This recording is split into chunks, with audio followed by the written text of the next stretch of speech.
হঠাৎ বিশ্বনবী দেখলেন আকাশের সূর্যের আলো ক্ষীণ হতে শুরু করেছে, কমতে শুরু করেছে। তিনি খেয়াল করে দেখলেন এর কারণ সাইয়েদনা জিব্রাইল বিশাল ফেরেশতাদের বহন নিয়ে পৃথিবীতে নেমে আসছেন। পড়েন সুবহানাল্লাহ।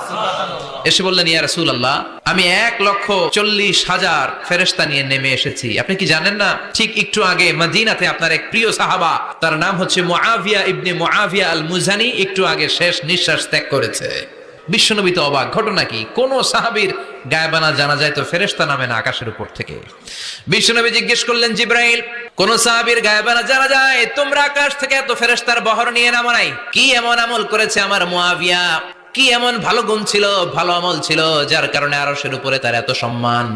আপনার এই প্রিয় সাহাবী হাঁটতে বসতে চলতে ফিরিতে সব সময় পড়তো কুল হুয়াল্লাহু আহাদ আল্লাহুস সামাদ লাম ইয়ালিদ ওয়া লাম ইউলাদ ওয়া লাম ইয়াকুল লাহু কুফুয়ান আহাদ। পড়েন আল্লাহু আকবার।